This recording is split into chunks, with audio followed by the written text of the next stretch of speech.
Au nom du Père et du Fils et du Saint-Esprit. Amen. Le Seigneur soit avec vous et avec votre esprit. Évangile de Jésus-Christ selon Saint Jean. Gloire à toi, Seigneur. Nous lisons au 15e chapitre, du 26e jusqu'au 16e chapitre, verset 4a.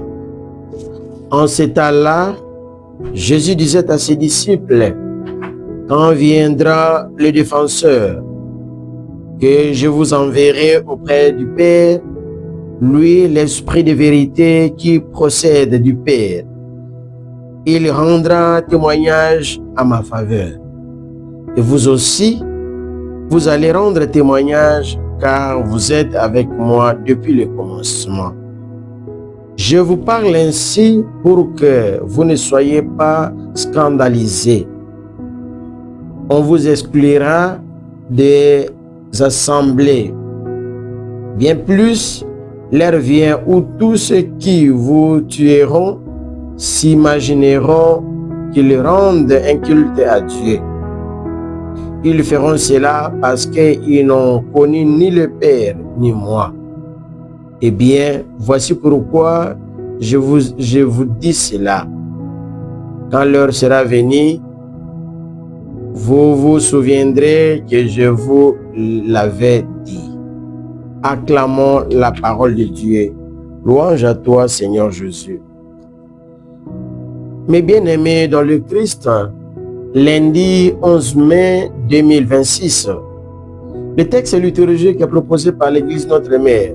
La première lecture est tirée du livre des Actes des Apôtres, au 16e chapitre, du 11e au 15e verset, et le psaume 149 et l'évangile de Jésus-Christ selon Saint Jean, au 15e chapitre, du 26e jusqu'au 16e chapitre, verset 4a. Le thème central de notre méditation d'aujourd'hui, c'est l'esprit de vérité. L'esprit que Jésus nous promet, c'est un esprit de vérité. Dans la première lecture, l'auteur sacré relate le voyage missionnaire de Paul.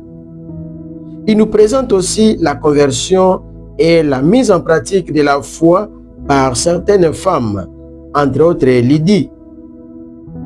Paul qui continue à évangéliser et il arrive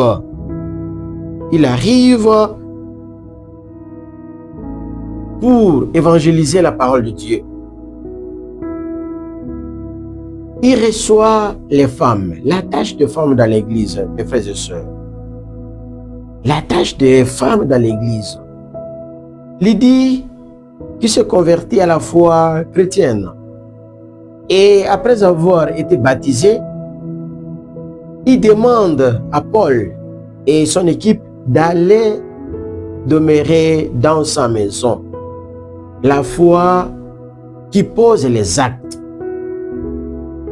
Une foi qui est vivante et non une foi morte. Mes frères, mes sœurs, depuis que nous avons reçu le baptême, nous avons reçu la confirmation, comment mettons-nous notre foi en pratique? Et dans l'évangile, le Christ précise la mission de l'Esprit. C'est de rendre témoignage en sa faveur. Et c'est à nous qui avons aussi reçu cet esprit de rendre témoignage parce que nous sommes unis avec lui. L'esprit du Christ est totalement différent de l'esprit du monde. Quand tu vis la pratique chrétienne, tu dois savoir que tu auras des oppositions, tu seras chassé, tu seras même tué. Mais ce n'est pas le cas d'abandonner le Christ. C'est de demeurer avec lui, de fortifier notre foi. Nous allons demander au Christ, aujourd'hui lundi, de nous fortifier, de nous donner la force de bien maintenir notre foi afin que sa parole puisse aller de l'avant. Nous vous souhaitons une bonne semaine et un bon lundi chez vous. Merci.